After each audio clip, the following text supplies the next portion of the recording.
ہے مگر صبح جاتے ہوئے مجھے اطلاع دیں۔ حسب الحکم اگلی صبح روانہ ہونے سے قبل اطلاع کی گئی تو حضور بنفس نفیس رخصت کرنے کو تشریف لائے، اور بھی کئی دوست ہمراہ تھے۔ حضور علیہ السلام کچی سڑک کے موڑ تک ہمارے ساتھ تشریف لے گئے۔ راستے میں مختلف باتیں ہوتی رہیں۔ میں نے دیکھا کہ حضور نہایت اطمینان سے چل رہے تھے اور بظاہر نہایت معمولی چال سے، مگر وہ دراصل کافی تیز تھی۔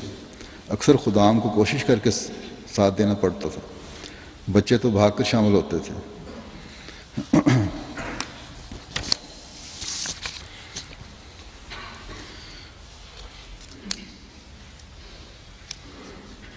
پھر لکھتے ہیں کہ غالباً 1900 میں جبکہ تقسیم بنگال کا بڑا چرچا تھا، میں نے اس بات کو مدنظر رکھ کر ایک مضمون حقوق انسانی پر لکھا۔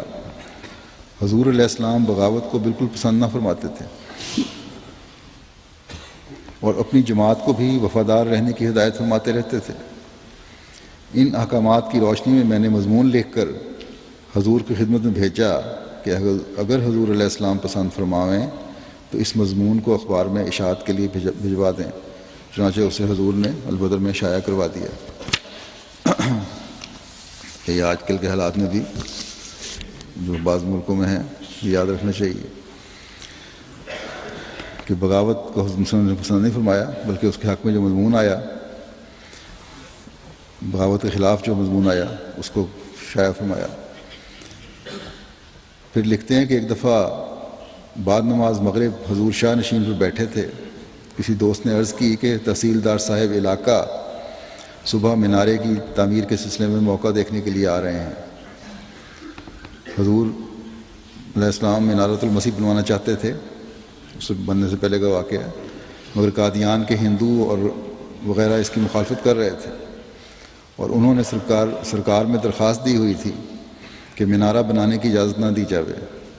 حضور علیہ السلام نے تحصیلدار کی آمد کے متعلق سن کر فرمایا کہ بہت اچھا، ہمارے دوستوں کو چاہیے کہ ان کا مناسب استقبال کریں اور انہیں موقع دکھاویں، احمدی جائیں جو متعلقہ لوگ ہیں، استقبال اچھی طرح کریں تحصیلدار کا، اس کو موقع دکھائیں۔ پھر آگے فرمایا کہ یہ تو اللہ تعالیٰ کی طرف سے مقدر ہے کہ مینارہ ضرور تعمیر ہوگا، اس کو کوئی نہیں روک سکتا، اور پھر اللہ تعالیٰ کے فضل سے یہ تعمیر ہوا۔ یہ لکھتے ہیں حضور علیہ السلام کے عام کس طرح بیٹھتے تھے، کس طرح چلتے تھے محفل میں۔ کہتے ہیں کہ حضور کی محفل میں دیکھا ہے کہ حضور کی آنکھیں نیچی جھکی ہوئی ہوتی تھیں اور قریباً بند معلوم ہوتی تھیں، مگر جب کبھی حضور میری جانب نظر اٹھا کر دیکھتے تھے تو میں برداشت نہیں کر سکتا تھا اور اپنی نظر نیچی کر لیتا تھا۔ لکھتے ہیں کہ غالباً آخری دنوں کا واقعہ ہے کہ میں حضرت خلیفۃ المسیح ثانی صاحبزادہ مرزا بشیر الدین محمود احمد صاحب کی معرفت عریضہ ارسال کیا اور ملاقات کی خواہش کی۔ حضرت صاحب نے موصوف اس وقت 17-18 سال کی عمر کے تھے۔ حضور علیہ السلام نے اجازت مرحمت فرمائی اور اوپر کمرے میں بلوا لیا۔ میں نے حضور سے عرض کیا کہ میں غیر احمدی ہونے کی حالت میں دفتر میں ایک فنڈ میں شامل تھا جس کا نام فارچون فنڈ تھا۔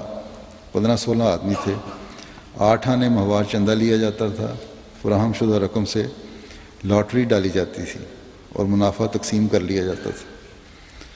یہ کام احمدی ہونے کے بعد تک جاری رہا۔ چنانچہ ایک دفعہ ہمارے نام تقریباً 1,15,000 روپے کی لاٹری نکلی اور قریباً 7,500 روپے میرے حصے میں آیا۔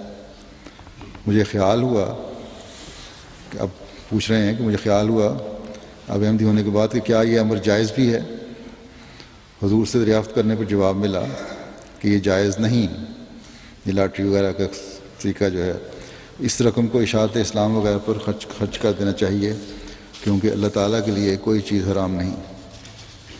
پھر انہوں نے اس کو کچھ چندے میں دیا، کچھ غربا میں تقسیم کیا۔ پھر ایک روایت ہے حضرت محمد اسماعیل صاحب ولد مکرم مولوی جمال الدین صاحب سکنہ سیکھواں ضلع گرداسپور کی، جنہوں نے 1904 میں حضرت مسلم کی زیارت کی، پیدائشی احمدی تھے۔ کہتے ہیں میں قریباً 20 سال کا تھا کہ گرداسپور میں کرم دین جیل میں، دراصل بھین ضلع جیل کا تھا، مقدمہ تھا، حکم سنایا جانا تھا۔ میں ایک دن پہلے اپنے گاؤں سے وہاں پہنچ گیا۔ وہاں پر ایک کوٹھی میں حضور علیہ السلام بھی اترے ہوئے تھے، وہاں ٹھہرے ہوئے تھے، گرمی کا موسم تھا۔ حضرت مسیح موعود علیہ السلام ادھر کے ایک کمرے میں بیٹھے ہوئے تھے۔ وہاں پر میرے والد صاحب میاں جمال الدین صاحب، میاں امام الدین صاحب سیکھوانی اور چودھری عبدالعزیز صاحب بھی موجود تھے۔ میں نے جا کر حضور کو پنکھا جھلنا شروع کر دیا۔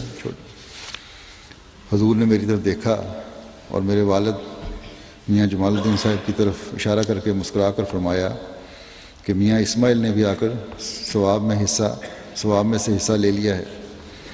حضور کا معمولی اور ادنیٰ خدمت سے خوش ہو جانا اب بھی مجھے یاد آتا ہے، طبیعت میں سرور پیدا ہوتا ہے۔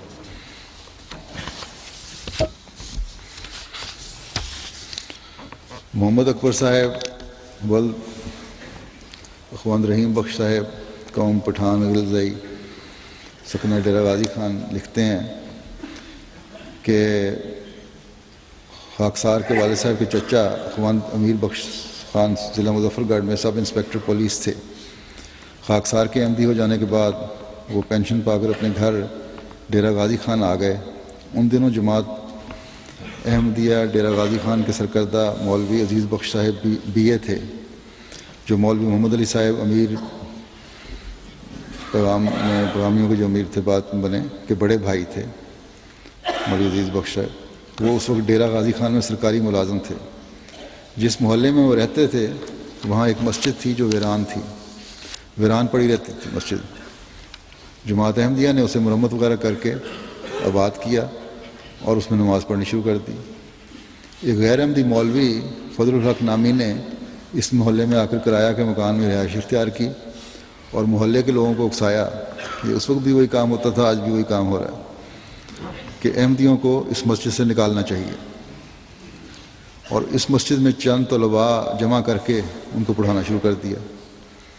یہ مدرسے کا نظریہ اور مدرسے کے لڑکوں کے ذریعے جلوس نکالنا اور توڑ پھوڑ کرنا یہ آج بھی اسی طرح جاری ہے۔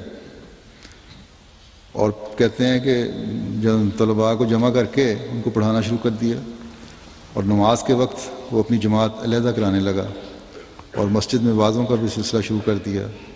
خاکسار کے رشتے کے چچا اخوان امیر بخش خان مذکور نے شہر ڈیرہ غازی خان کے سب انسپکٹر پولیس کو اکسایا کہ وہ رپورٹ کرے کہ اس محلہ میں احمدیوں اور غیر احمدیوں میں فساد کا اندیشہ ہے، فریقین کے سرکردوں سے ضمانت لی جانی چاہیے۔ خاکسار نے پہلے تو یہاں مسجد کو ویران پڑی تھی، کوئی آتا نہیں تھا۔ جب احمدیوں نے آباد کر لی ٹھیک کر کے مرمت کر کے تو سارا فساد شروع ہو گیا۔ کہتے ہیں کہ خاکسار نے سیدنا حضرت مسیح موعود علیہ السلام کے حضور ایک عریضہ لکھا جس میں اپنے رشتے کے دادا صاحب مذکور کی مخالفت کا ذکر کیا، اور لکھا کہ اس کو اس قدر عناد ہے کہ اگر اس کا بس چلے تو خاکسار کو قتل کر دے، اور جماعت کے متعلق پولیس سے جو اس نے رپورٹ کرائی تھی اس کا بھی ذکر کیا اور دعا کی درخواست کی۔ حضور نے عذرائے ذرا نوازی کمال شفقت سے خود اپنے مبارک ہاتھ سے اس عاجز کے عریضے کی پشت پر جواب رقم فرما کر وہ خط خاکسار کو بذریعہ ڈاک واپس بھیج دیا۔ حضور کے جواب کا مفہوم یہ تھا، یہ اصل الفاظ نہیں، مفہوم یہ تھا کہ ہمیں گھبرانا نہیں چاہیے، اور پھر دعا فرمائی کہ انشاءاللہ تعالیٰ اس کا جلد نیک نتیجہ ظاہر ہوگا، اور جماعت کو چاہیے کہ ضمانت ہرگز نہ دیوے، کسی قسم کی ضمانت نہیں دینی اس مسجد کے لیے یا اس پارٹی بن کے۔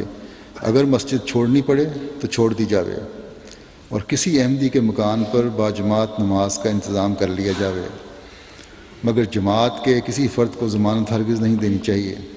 یہ لکھتے ہیں کہ یہ خط خاکسار کے پاس محفوظ تھا، غالباً مولوی عزیز بخش صاحب نے خاکسار سے لے لیا تھا اور واپس نہ کیا، اس لیے سامنے نہیں اس مفہوم جو بیان کیا انہوں نے۔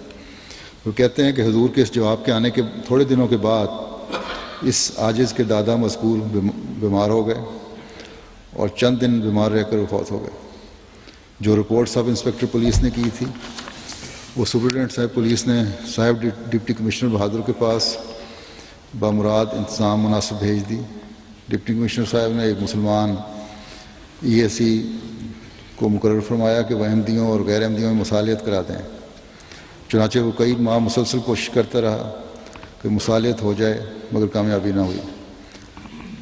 لیکن اللہ تعالیٰ نے کس طرح انجام کا کیا فیصلہ ہوا ان لوگوں سے تو نہیں ہوا، لیکن خدا تعالیٰ نے جو فیصلہ کیا وہ بھی عجیب ہے۔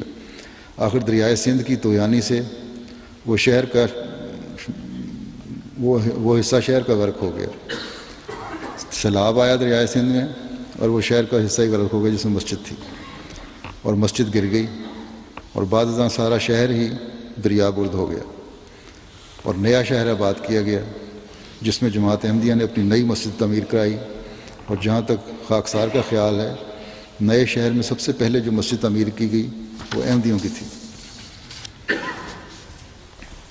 حضرت نظام الدین صاحب رضی اللہ تعالیٰ عنہ والمیاں للتا صاحب سکنہ بچوں کی تحصیل پسرور سیالکوٹ لکھتے ہیں کہ 19 نومبر 1904 کا واقعہ ہے جب حضرت مسیح موعود علیہ الصلوۃ والسلام سیالکوٹ تشریف لائے تھے۔ بندہ بھی حضور کی زیارت کے لیے حاضر ہوا۔ غالباً نماز ظہر کے بعد مسجد حکیم حسام الدین صاحب مرحوم میں حضرت نے مندرجہ ذیل نصیحت احباب جماعت کو فرمائی تھی۔ فرمایا کہ لوگ تمہیں جوش دلانے کے لیے مجھے گالیاں دیتے ہیں، مگر تمہیں چاہیے کہ گالیاں سن کر ہرگز جوش میں نہ آؤ اور جواباً گالیاں نہ دو۔ اگر تم انہیں جواباً گالیاں دو گے تو وہ پھر مجھے گالیاں دیں گے، اور یہ گالیاں ان کی طرف سے نہیں ہوں گی بلکہ تمہاری طرف سے ہوں گی، بلکہ تمہیں چاہیے کہ گالیاں سن کر